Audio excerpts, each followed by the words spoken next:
बाबा जी, मैं केवल आपका आशीर्वाद चाहती हूँ। इस पर बाबा जी सजल नेत्रों से आपकी ओर देखते रहे और गदगद कंठ से बोले, अब से तेरे सब काम हमें करने होंगे।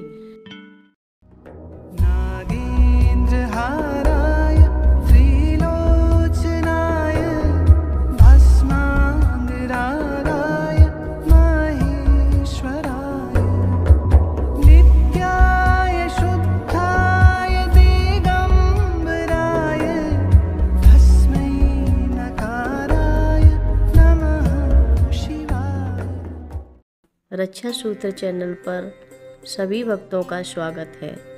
हम सभी भक्तों को महाराज जी की अद्भुत पावन कथाएं सुनाने जा रहे हैं। कृपया सभी भक्त ध्यान से सुने। सितंबर 1973 के प्रारंभिक दिन थे। कैची पर्वतीय क्षेत्र में कुछ ठंडक बढ़ने लगी थी। एक ओर यज्ञशाला का निर्माण कार्य चल रहा था। इस कारण अनेक मजदूर आश्रम में ही रहते, प्रसाद पाते और दिन भर काम किया करते थे। आश्रम में निवास करने वालों में अनेक पुरुष और महिलाएं थीं। अनेक विदेशी भी यहाँ निवास कर रहे थे और बहुत संख्या में लोग, जिनमें विदेशी भी थे, नित्य प्रातःकाल ही नैनीताल से आ जाते और सायंकाल वापस चले जाते। इस प्रकार आने जाने का क्रम चलता रहता और कैची में बहुत चहल पहल दिखाई देती थी।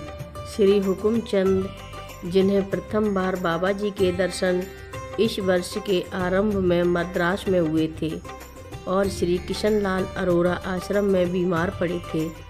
इस प्रकार एक दिन के बाद दूसरा दिन आता जा रहा था। बाबा जी सभी दर्शनार्थियों से बड़े प्रेम से मिलते और नित्य अपनी अंगुलियों में 9 सितंबर तक के दिनों को गिन गिन कर अपने जाने की तिथि को बताते रहते। आपके इस अनोखे आचरण से सब लोग यही समझते कि जब आप स्वतः कह रहे हैं तो अवश्य अन्य दिनों की भांति ही जाएंगे, पर इससे दर्शनार्थियों की भीड़ नित्य बढ़ती जा रही थी। बाबा जी इन दिनों लोगों को सब प्रकार से स्वस्थ दिखाई दे रहे थे। उनके मुखमंडल में प्रसन्नता छाई रहती और वे हास्य और विनोदपूर्ण वार्ता करते रहते।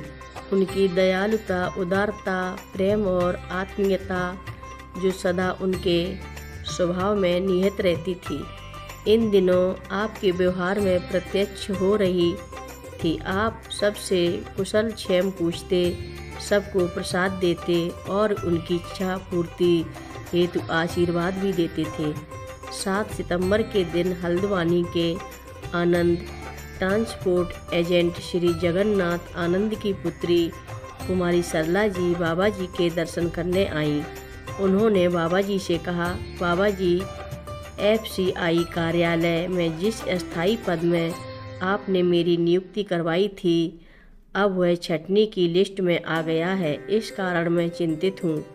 बचपन में पोलियो के रोग से इनके पैर बेकार हो गए थे। इस कारण आप अपने हाथों के बल पर ही शरीर को चलाती थी। बाबा जी ने आपको और आपके पिताजी को फल और मिठाइयाँ खिलाईं और भंडारे में प्रसाद खिलवाया। इसके बाद बाबा जी सरला जी से बोले, तू शादी करना चाहती है? आपके मना करने पर बाबा जी बहुत प्रसन्न हो गए और उन्होंने आपको पक्का आश्वासन दिया कि तुझे नौकरी से कोई नहीं हटा सकता, तुझे पक्का करना ही पड़ेगा।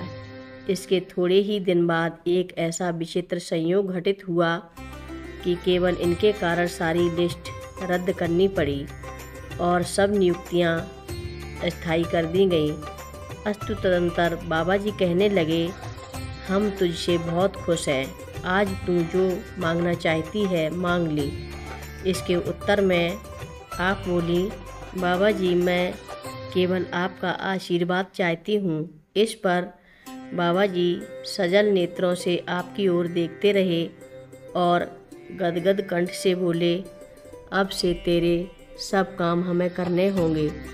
बाबा जी का यह लौकिक और पारलौकिक वरदान पाकर सरला जी धन्य हुई। हर रोज़ महाराज जी की कथाएं सुनने के लिए रक्षा सूत्र चैनल को अवश्य सब्सक्राइब करें, शेयर करें और लाइक करें।